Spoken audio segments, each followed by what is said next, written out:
El bipartidismo nunca ha permitido que fuerzas políticas a la izquierda de la socialdemocracia entrasen en el gobierno. En España, quien se encargó de esa tarea fueron los restos del franquismo, que seguían mandando en el ejército, en la justicia, en los medios de comunicación y, por supuesto, en el Deep State, en el Estado profundo, con unos servicios de inteligencia que sirven para tapar fechorías del rey, para inventar pruebas contra adversarios políticos, para buscar putas de lujo para aristócratas, para llevarles coca a sus chalés o para sacar de la política a los líderes de izquierda que pueden disputarles su hegemonía. Todo, eso sí, con dinero público.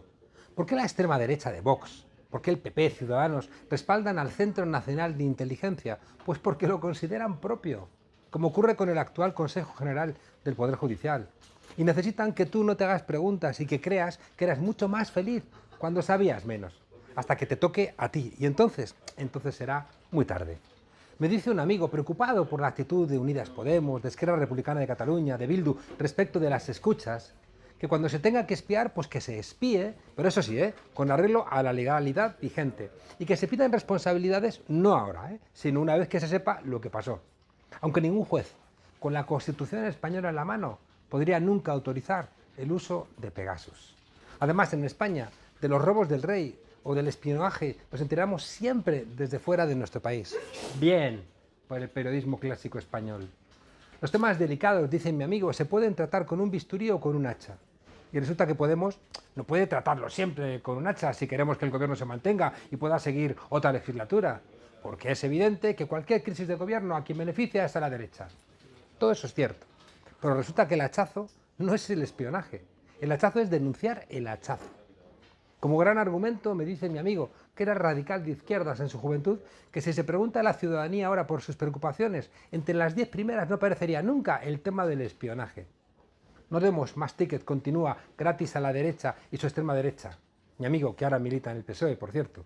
Esto nos está desgastando, dice, y nos irá desgastando aún más. Podemos debe entender que el enemigo no es el gobierno, que Podemos es el gobierno y debe dejar de tirar piedras a su propio tejado. Y termina. Ya está a punto Vox y el PP de pasar de la mitad más uno. Ahora bien, yo me pregunto, ¿y no será que la derecha no deja de subir electoralmente porque el gobierno de coalición hace demasiadas políticas de derechas? Hay que adaptarse sin más a lo que la gente piensa. Si lo haces, dejas que sean los medios quienes dicten lo que la gente debe pensar. Y es verdad que si confrontas y la mayoría no te entiende, quedas fuera de la política. Por tanto, se trata siempre, en las fuerzas progresistas, de lograr un equilibrio. A fuerza de adaptarnos a lo que los medios bombardean todos los días, cada vez se corre más la sociedad hacia la derecha. ¿Que hay un espionaje a los adversarios? Pues como a la gente le da igual, pues lo dejamos pasar. Y otra rayita más que ser de centro, se corre hacia la derecha. Claro que hay que ser cuidadosos con el gobierno, porque no ha sido fácil conseguirlo y hay que cuidarlo. Pero es que la derecha es quien está defendiendo algunos comportamientos de este gobierno. La misma derecha que está diciendo esto del espionaje no es relevante. Lo relevante son las cosas del comer, dicen sus periodistas funcionales. Claro que siempre las cosas del comer son urgentes, pero ¿por qué hay tantas desigualdades en España? ¿Por qué cuesta tanto subir el salario mínimo? ¿Por qué son tan caros los alquileres? Porque los privilegiados y sus privilegios son los que dificultan solventar las cosas del comer. Si a la gente le da lo mismo que el Estado espíe, a los que tienen propuestas alternativas de gobierno, pues terminará pasando lo mismo que cuando la derecha roba a España. Y roba a España el primo de Almeida, y roba a España el hermano de Ayuso, pero a los votantes del PP parece que les da lo mismo. Da igual que falsifiquen unos firmas del Colegio de Arquitectos, o que no le paguen su trabajo a unos obreros por las obras de su casa, o que les financien terroristas iraníes. ¿Y sabéis por qué pasa esto? Porque alguien dijo ayer, eso no es importante, lo importante son las cosas del comer. No quiero para mi país un poquito de pan hoy y mucha hambre mañana. Busquemos un equilibrio para que el gobierno no se resienta, pero seamos inflexibles con las cosas de la dignidad democrática, que son tan importantes como las cosas del comer. Si hubiera habido un gobierno de coalición cuando estalló el caso Gal, algunos habrían dicho, no le interesa a la gente, no saquemos conclusiones precipitadas, lo importante son las cosas del comer. Y a fuerza de quitar importancia a lo importante, terminarán alimentándonos mal y de rodillas. ¿Qué tiempos aquellos en los que vivíamos tranquilos, relajados, pensando que lo único que veía y oía todo era hijos? Luego vino Orwell y nos metió el miedo en el cuerpo, con el Big Brother is watching you, el gran hermano te vigila. Ahí ya empezamos a sospechar que nos encaminábamos a un futuro totalmente controlado por la gente de poder. Jefes de gobierno, ministros, periodistas, ciudadanos del común, nadie está libre de Pegasus. En la serie Borgen, la primera ministra danesa le dice a su marido, mosqueada por una becaria: ¿qué pasa, que tengo que empezar a espiarte? Precisamente por Pegasus nos echó Dios del paraíso. Por querer saberlo todo. ¡Qué tentación! Pegasus, un software más contagioso que el coronavirus, sin dejar rastro. Pegasus accede de forma inmediata a direcciones, fotografías, llamadas. Puede tomar el control de la cámara y de los micrófonos de tu teléfono. Y tú, disimulando con tus ruidos intestinales, y ahí estaba, Pegasus, grabándolo todo, sabiéndolo todo, como para no echarte del paraíso. El fabricante de Pegasus es una empresa israelí llamada NSO, que lo vende supuestamente a gobiernos amigos con la condición de utilizarlo solo contra el terrorismo y el crimen organizado. Y voy yo y me lo trago. Solo contra el terrorismo y el crimen organizado, que se lo digan a la disidencia de países como Marruecos, India, Arabia Saudí, Ruanda o Azerbaiyán. El verano pasado nos enteramos por Forbidden Stories que más de 50.000 teléfonos de todo el mundo habían sido espiados. Al igual que el COVID-19, esta pandemia se extendió rápidamente por todo el mundo, llegando también a la confiada, vieja y ¡ay, triste Europa! El espionaje se hizo global y las respetables democracias liberales también le cogieron gustillo a eso de hacer trampas y controlar a los adversarios políticos. Orbán, Macron, Junqueras, Puigdemont, Pedro Sánchez, Margarita Robles. ¡Qué horror! Nadie está libre de ser espiado. ¿Por quién? ¿Para qué? ¿Marruecos? ¿Villarejo? ¿El superagente 86 y su zapatófono? Según estos dos informes técnicos del Centro Criptológico Nacional, se han producido 2 intrusiones en el teléfono móvil del presidente en mayo de 2021. Que al presidente de un país le puedan robar 2,6 gigas de su móvil es como para no dejar títere con cabeza.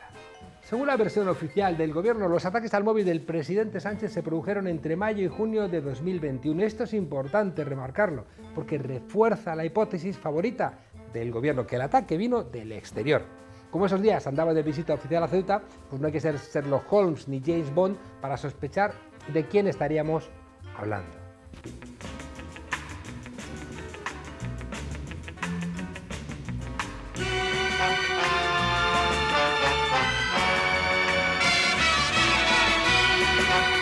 Vaya amiguitos que tenemos. ¿Quién estaría detrás de Pegasus? Pues 3 hipótesis. La primera, Marruecos. Según parece, los servicios secretos de ese país son muy aficionados a Pegasus. ¡Ay, esas democracias fallidas! Ese método lo utilizaron para espiar al presidente de la República Francesa, Emmanuel Macron. También se sabe que tenían pinchados más de 6.000 teléfonos argelinos y del Frente Polisario. ¡Ay, ay, ay, esos malos demócratas de Marruecos! Otra pista. ¿Cómo pudieron descubrir los marroquíes la hospitalización de Ghali, el líder saharaui? Se ingresó con nombre falso y aquello solamente lo sabía el entorno del presidente Sánchez. Pues si a esto le unimos que por aquella época la ministra de Exteriores, González Laya, también sufrió un intento de hackeo, pues tenemos la coartada perfecta para echar la culpa al país vecino. El problema es que nadie entiende el interés que podría tener Marruecos en espiar a Junqueras o a Puigdemont. ¿Qué hace el rey Hassan espiando a los independentistas catalanes? Que bastante tienen ellos ya con lo del Sáhara como para preocuparse de la independencia de Cataluña. Usted habla del New Yorker, yo no conozco ese medio de comunicación, no sé con qué fuentes actúa. La segunda hipótesis es que detrás de este hackeo masivo estuviera alguna poderosa multinacional. ¡Ay! En México, la Secretaría de Seguridad y Protección Ciudadana informó en 2021 que encontró 31 contratos en los que la empresa que vendía Pegasus proporcionaba sus servicios a través de empresas fachada a dependencias gubernamentales. Pero no habíamos quedado que Pegasus solo se vendía a gobiernos que tenían problemas de terrorismo o de crimen organizado.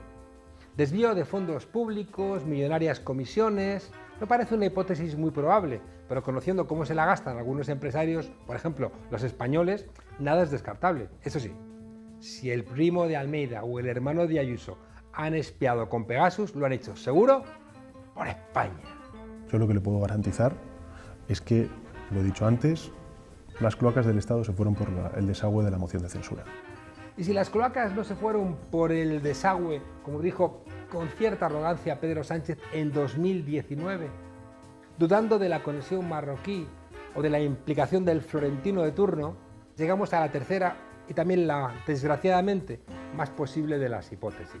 Que detrás de este espionaje está en sectores descontrolados, o más bien controlados por la derecha dentro del CNI o de las fuerzas de seguridad del Estado. Porque no sería la primera vez que un grupo de supuestos patriotas decide salvar a España de un gobierno social comunista. Por supuesto, sin contar ni en las urnas, ni con los españoles, ni con la democracia. En fin, que en España, por desgracia, de esa gentuza tenemos mucha tradición. Pedro Sánchez está deslegitimado para seguir al frente del gobierno de España. No sería descabellada esta versión, pues recordemos que Pegasus se vende a gobiernos. ¿Y quién estaba en el gobierno cuando España compró Pegasus? Pues los mismos que llevan 3 años intentando derrocar al gobierno de coalición progresista, porque dicen que si no gobiernan ellos, los gobiernos son ilegales. Según desveló el diario público, el software de Pegasus fue adquirido ilegalmente en 2014 por el entonces director adjunto operativo de la policía, Eugenio Pino, y por su jefe de gabinete, José Ángel Fuentes Gago. ¿De qué me suenan a mí?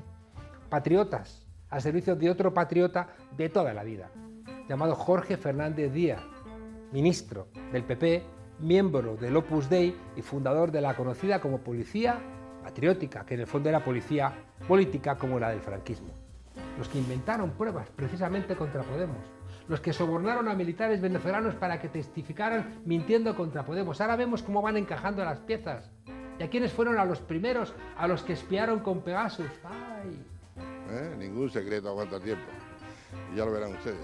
En teoría, para utilizar esta herramienta necesitas la autorización de un juez del Tribunal Supremo, pero solo en teoría, porque ya sabemos cómo funcionan las cosas en este país. En teoría, Villarejo no debiera tener una colección de cintas más amplia que la Filmoteca Nacional. ¿Nos imaginamos lo que sería vivir en un país en el que cualquier torrente puede acceder a la cámara y al micrófono de tu teléfono móvil? Seguiríamos pensando que la nuestra es una democracia plena.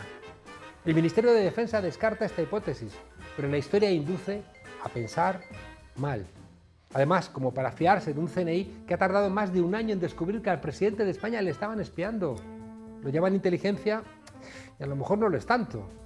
Hay personas en España, los mismos que tapaban los desmanes con putas caras del emérito, los mismos que se han ido a los chalés de los aristócratas a llevarles material que les faltaba, los mismos que han hecho espionaje industrial y que incluso los mismos que han asesinado a españoles por dinero, que podían estar ahora mismo impunemente espiándote. Y no es verdad que no tengas nada que ocultar, porque cualquier cosa que pudieran utilizar en tu contra, la utilizarían para sacarte dinero, para sacarte de la política, o para que simplemente te quedes callado.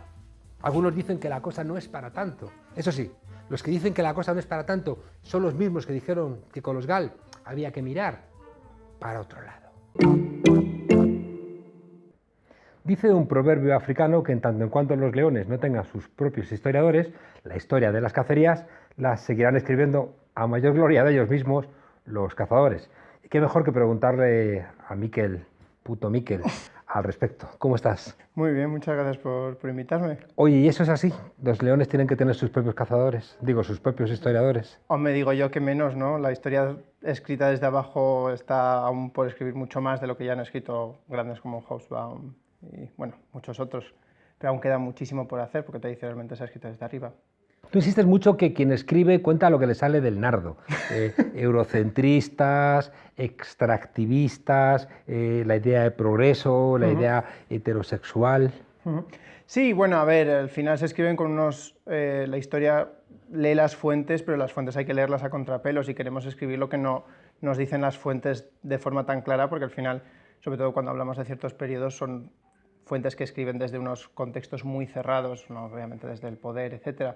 Y luego, aparte de eso, pues hay que reivindicar esas historias que han quedado bien porque la gente no tenía los medios o porque iban en contra y estaban protestando precisamente contra esas estructuras, no han quedado registradas, digamos.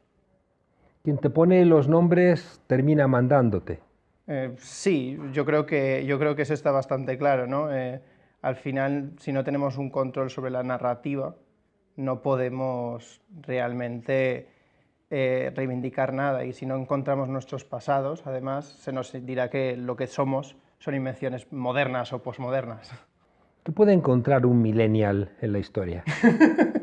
Yo creo que todo, ¿no? Se nos dice que los millennials se nos han achacado muchos males, pero yo creo que al final nos daremos cuenta de que rebeldías y rebeliones ha habido siempre, y no ser entendidos por la generación anterior también se ha dado en muchas ocasiones.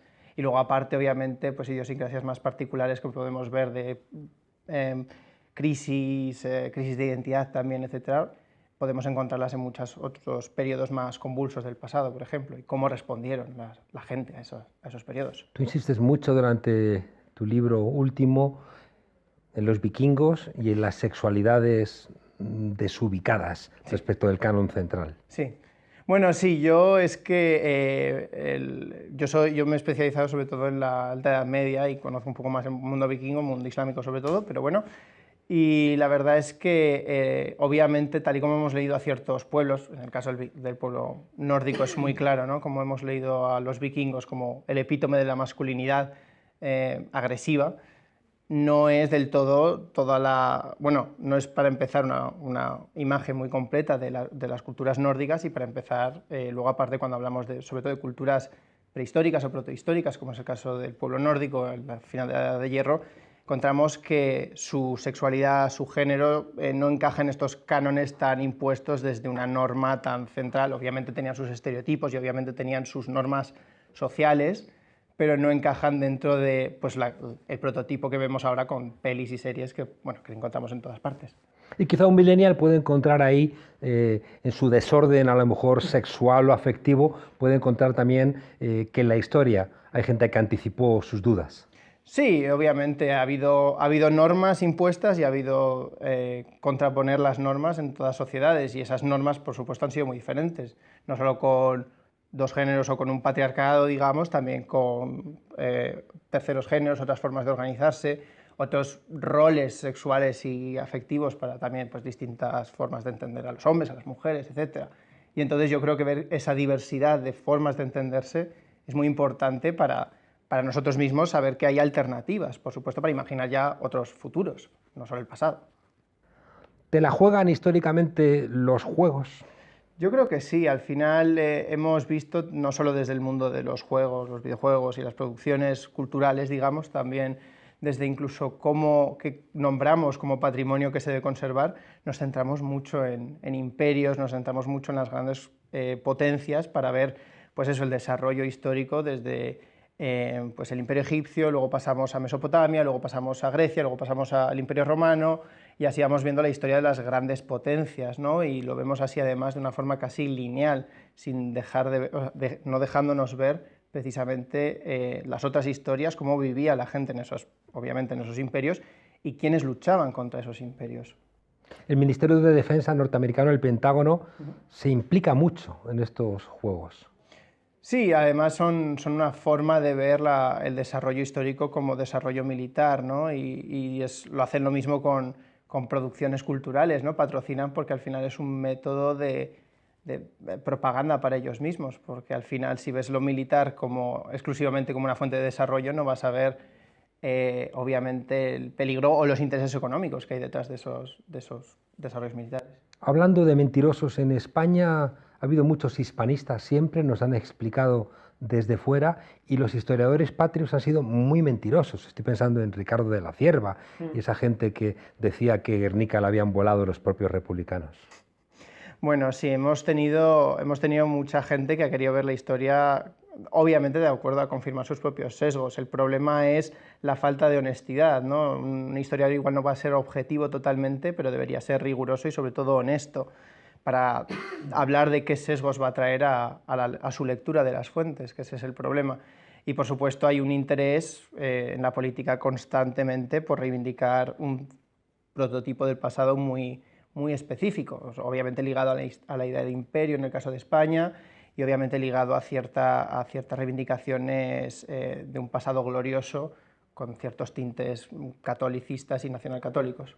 La derecha y la extrema derecha está urgiendo, ¿no?, a historiadores o pseudohistoriadores para que les cuenten que todo lo de la imperiofobia ha sido un ardid de enemigos de España. Sí, al final es eso, es crear una metanarrativa que se puede transportar a cualquier tipo de crítica, incluso cuando los progresistas, y hablamos de progresistas en el sentido liberal del siglo XIX, podrían reivindicar un futuro o podrían esperar un futuro mejor para España y siguen con una idea de nación muy concreta, y aún así ellos se enfrentarán a la ira de quienes los llaman hispanófobos simplemente por reivindicar otro tipo de lectura de ese pasado, porque al final es un pasado muy rico, pero si nos centramos simplemente en los grandes reyes, las grandes gestas, vamos a negar cualquier tipo de acarreo histórico que traemos en términos de clasismo, en términos de racismo, en términos de, bueno, de muchos otros ismos, digamos, que no queremos ver en nosotros mismos. Qué idiotas son esas exposiciones de la España de Felipe II y todos son cuadros de los reyes, ¿no? Como si ahí estuviera la España de Felipe II o de Juan Carlos I, sacando las fotos de Froilán o de los retratos de la familia real. Claro, y el otro 99,9% queda fuera, y al final es esta idea de continuidad nacional y continuidad cultural e identitaria en base a una familia y a un linaje muy concreto, digamos, ¿no? Que eso conlleva obviamente muchas ideologías a querer defender un status quo en el día de hoy. Si el emperador Trajano era español, Septimio Severo era libio. Claro, libio y púnico bereber, ¿no? Entonces ya si vamos a estar viendo así estas identidades como transhistóricas, ¿no? Al final el problema es que tenemos que aceptar que no se acomodan a nuestras identidades hoy de, obviamente, lo que es alguien europeo, alguien africano, alguien español, alguien libio en este caso. Y ahí es cuando se crean todas estas disonancias que a la gente le rechinarán si les devuelves el espejo de con qué lupa están mirando la historia.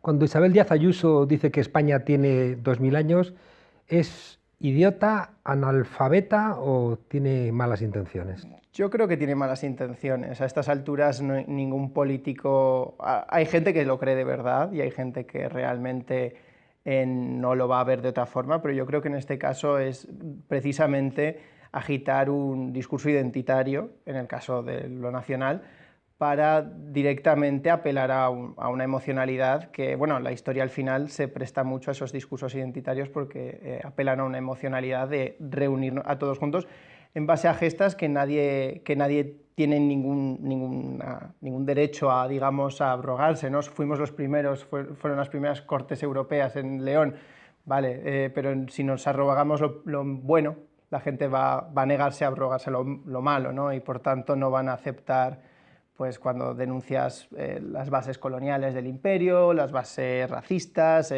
cuando denuncias cómo España ha dejado de lado al pueblo saharaui, como todas estas cosas que traen un acarreo histórico van a ser mucho más difíciles de aceptar, porque nos estamos identificando con una masa incorpórea. Uno de los títulos más tontos que yo recuerdo es ese emblemático de la era Aznar que decía España de Atapuerca al euro.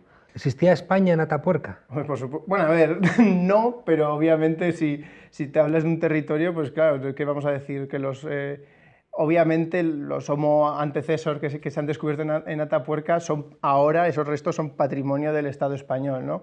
¿Pero por qué? Porque se han desenterrado en España, pero obviamente España no existía ni en Atapuerca ni en Roma, por mucho que lo llamasen Hispania a una región del mundo. ¿Cuándo empieza a existir España?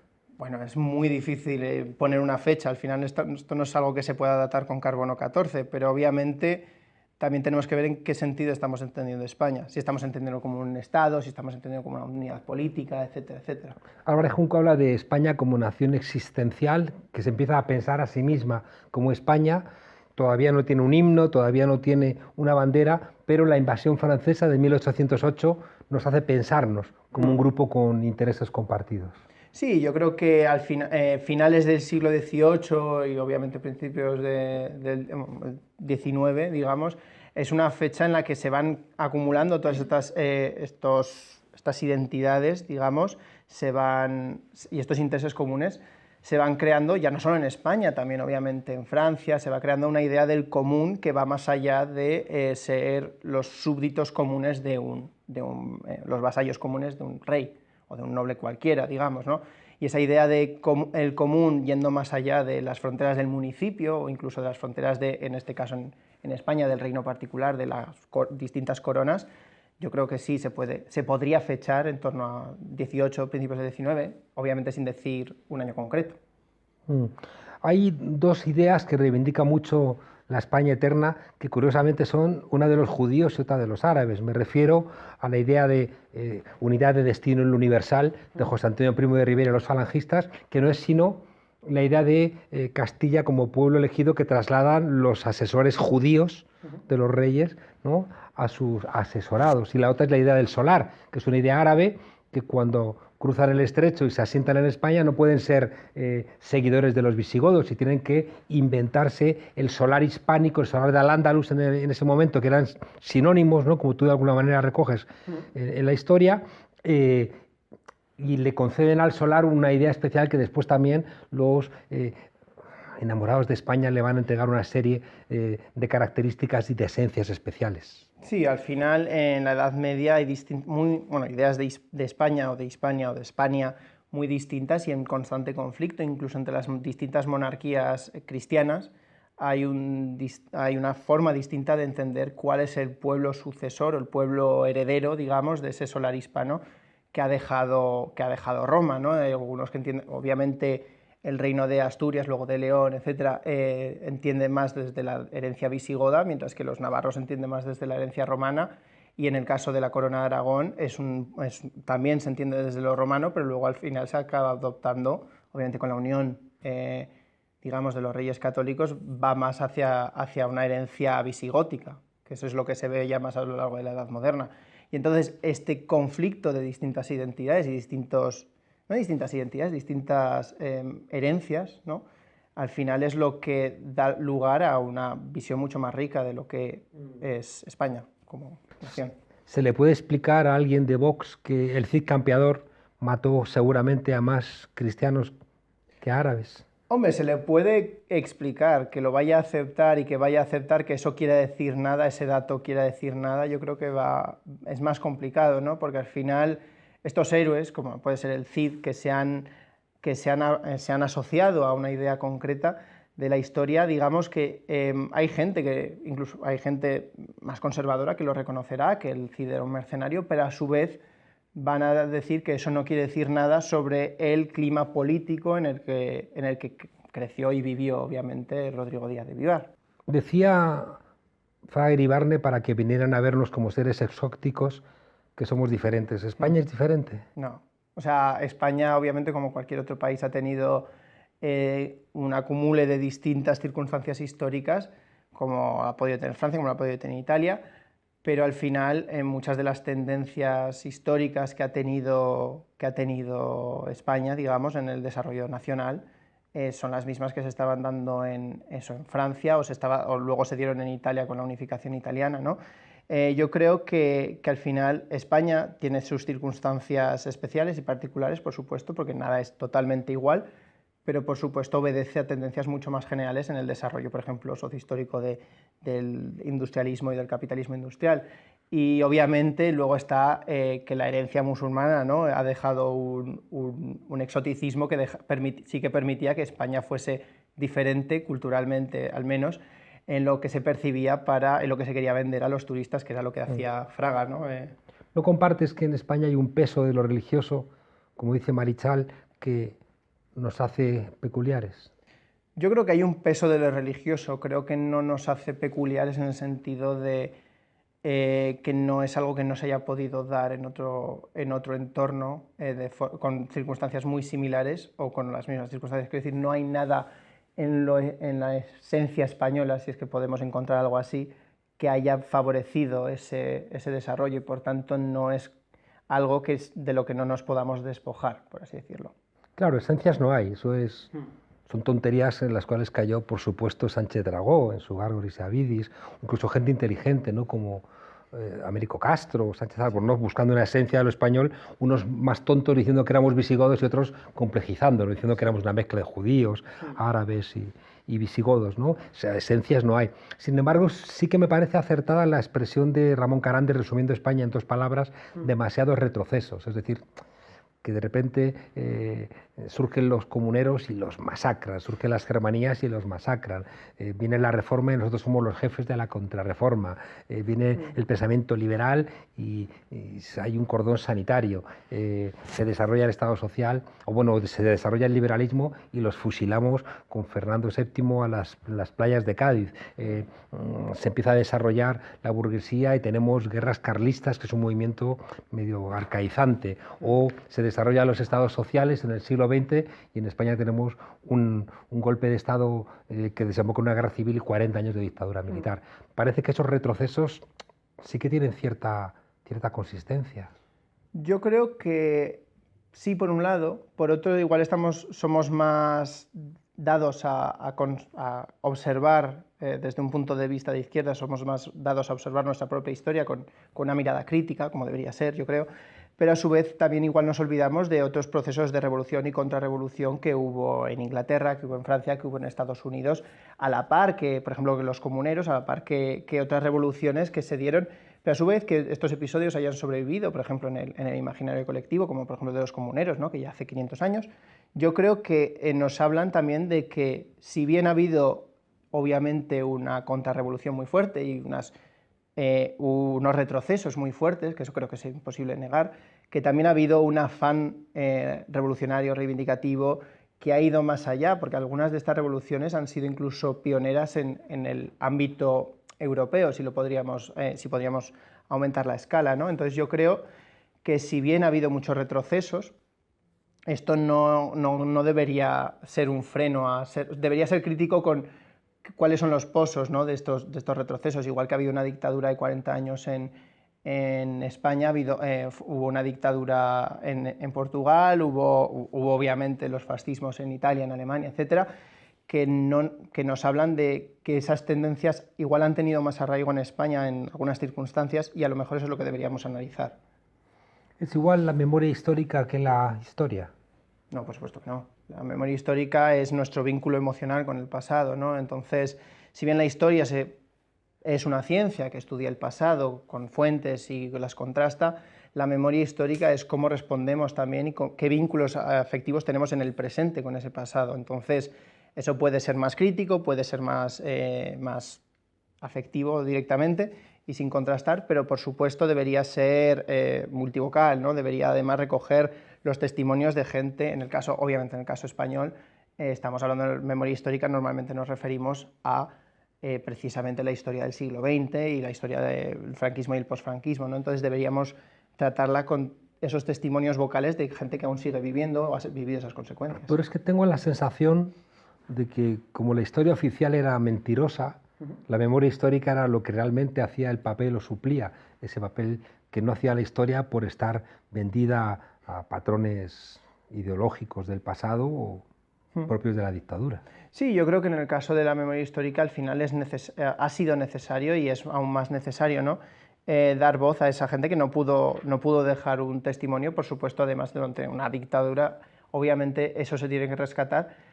Pero además de rescatarlo desde una visión de una memoria democrática y una memoria histórica, también rescatarlo como documentos históricos en sí, ¿no? Esos testimonios, esas rebeldías, se pueden rescatar tanto desde el punto de vista arqueológico, histórico, etcétera, desde las fuentes, y aparte de ello, desde el punto de vista más etnográfico, casi podríamos decirlo, ¿no? Rescatar esas memorias. ¿Cómo ves tú como historiador ese discurso de las dos Españas que queremos ejemplificar en los versos de Machado, de Españolito que vienes al mundo te guarde Dios, o en ese Larra, ¿no? Diciendo en la noche de difuntos aquí viendo una lápida que yace media España víctima de la otra media, o el duelo a garrotazos de Goya? Yo creo que si bien es cierto que hay además una polarización, incluso hoy en día se sigue viendo, ¿no? Al final el discurso de las dos Españas, al final yo creo que a veces nos agarrota un poco a pensar que no hay salida, que siempre vamos a estar como Caín y Abel enfrentándonos, ¿no? Y yo creo que sin duda hay un enfrentamiento político por las circunstancias y por las bases materiales de lo que queremos vivir, el futuro que queremos vivir, pero por supuesto ese futuro se puede dialogar antes de llegar a los garrotazos, que igual eventualmente llegan, ¿no? Una de las figuras míticas constantes en la historia de nuestro país es la monarquía, llena de mentiras, ¿no? Emparentando a don Pelayo con Recaredo, vinculando la monarquía visigoda, ¿no? con la religión católica, incluso con los Austrias y luego con los Borbones, para que Leonor pueda depositar flores en la tumba de don Pelayo, y al final la monarquía como la piedra de bóveda de las élites de este país. Sí, al final, y ese es no el problema, ¿no? Pero al final las monarquías necesitan un relato que las legitime para explicar por qué están en el poder, y por supuesto esos relatos a veces se han transportado incluso al relato que nosotros nos hemos contado ya como nación, como colectivo, ¿no? Y de ahí, por ejemplo, la herencia de Pelayo, de los visigodos, etcétera, que hemos heredado, bueno, que cierto sector español aún sigue reivindicando como propio, pero que al final él ha absorbido de los altísimos y de las ciertas figuras venidas desde arriba, ¿no? Y, por supuesto, de una jerarquía establecida ya. En el Parlamento español hay una sala de los reyes, que son todos reyes visigodos. Está Larico II, que nunca pisó la península ibérica, y no está Abderramán III, Mohamed, Boabdil o Jaime I, Jaume I. Sí, eso es interesante, porque al final, incluso en las propias crónicas medievales, escritas y ordenadas a escribir por muchos monarcas, cuando escribían la historia de España, y escrita como historia de España, se centraban, y una gran parte se centraba en la historia de los emires y luego califas de Córdoba, porque habían sido gobernantes de España durante mucho tiempo, por supuesto. Entonces era una idea mucho más vinculada al territorio incluso. Pero ahora, obviamente, la idea de, bueno, incluso en el Parlamento, ¿no? en las Cortes está la estatua de Fernando y la estatua de Isabel, y esos son los grandes herederos a los que le debemos la nación española hoy, según el relato. También están los comureros, ¿no? en las Cortes españolas. Claro, porque eso era una reivindicación democrática antes de tiempo. Nos vamos. Quería preguntarte también por los arzobispos como Jiménez de Rada, ¿no? Llevando ropas con palabras árabes, ¿no? Que rompen bastante, ¿no? Esa lógica excluyente que pretende la derecha hoy, porque sí que insistes durante todo tu libro que la historia se escribe desde el presente, ¿no? Claro. Y en ese sentido, para irnos, déjame que te pregunte, ¿por qué la gente está dispuesta a matar y a morir por un trozo de tela? Por un trozo de tela, obviamente no las ropas de Jiménez de Rada, sino la bandera, asumo, ¿no? Por la bandera. Sí. Al final necesitamos un aglutinante cuando tenemos que, digamos, luchar más allá de como mercenarios, ¿no? Yo creo, y la cosa es que, por supuesto, cuando las guerras son tan apartadas de tus propios intereses y los intereses de tu familia, de tu clase, de tus condiciones particulares, hay que crear este relato de luchar por una bandera al final, ¿no? No podemos luchar, si estamos luchando por unas mejores condiciones laborales o si estamos luchando por nuestra ciudad, como podría haber pasado durante la invasión napoleónica, a lo mejor eso es algo que nos llama, pero irte a la otra punta del mundo a luchar por los intereses económicos de unos pocos, ahí obviamente necesitas un relato que nos aglutine. ¿Y los millennials van a ser igual de nacionalistas que sus mayores? ¿Más, menos? Yo espero que no, pero no lo sé, o sea, obviamente no creo que hay mayor afán de construir todos estos intereses más particulares, pero a su vez obviamente no podemos aglutinar a toda la generación millennial junta, y hay un sector igual de reaccionario que lo había en la generación pasada y lo habrá en la siguiente, probablemente. Esperemos que no, esperemos que más a menos. ¿Se quita el reaccionarismo leyendo? Yo esa frase del fascismo se cura leyendo nunca me la he creído demasiado, porque el Mein Kampf es un libro al final, pero yo creo que sí, leer perspectivas de distinto corte, digamos, ayuda precisamente, pero tienes que leer precisamente desde esa diversidad.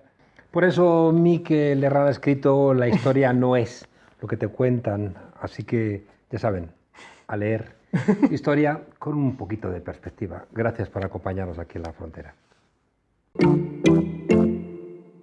Que baja el paro, el mérito de Isabel Díaz Ayuso. Que sube el paro, la culpa es del gobierno socialcomunista. ¿Ves? Abascal, como la España autonómica, también tiene sus ventajas. Es como a los niños, a los que siempre puedes echarles la culpa si algo va mal, o usarlos para que la vecina se compadezca y te eche una mano. Dice Ayuso en su Twitter: nunca en la Comunidad de Madrid ha habido tanta gente trabajando en un mes de abril. Es nuestra cifra de paro más baja de los últimos 14 años. nuestra cifra más baja. Cuando dice nuestra, se estará refiriendo a la ministra de Trabajo de Unidas Podemos, Yolanda Díaz. ¿Se estará acordando de la reforma laboral contra la que ellos votaron? Mucho me temo que no. Conociendo lo ególatra que es, como mucho se estará refiriendo a Miguel Ángel Rodríguez. Espejito, espejito, ¿quién es la que genera más empleo? En fin, que desde luego Isabel Díaz Ayuso no. Que se lo digan a los 6.000 sanitarios despedidos el 1 de abril. Médicos, enfermeros, auxiliares, celadores o técnicos de laboratorio que en marzo de 2020 firmaron los llamados contratos COVID y que ahora están ¿dónde? Pues en la calle, mientras las listas de espera en Madrid están en máximos históricos. Anda que no se van a tomar algunos cañas, cañas y más cañas hasta que les atiendan. En fin, que Isabel Díaz Ayuso representa el populismo llevado a niveles grotescos. Una presidenta autonómica capaz de reclamar al gobierno 1.000 millones para el metro y para la atención a los refugiados, los mismos millones que ella no quiere cobrar en Madrid en un impuesto, por ejemplo, como el de patrimonio. Y como le va bien, pues ¿qué hace? Anunciar nuevas rebajas de impuestos. Así que coja la pistola y dispare. Qué poco utiliza el nuestra cuando se refiere a la chatarrería de su hermano Tomás en Sevilla.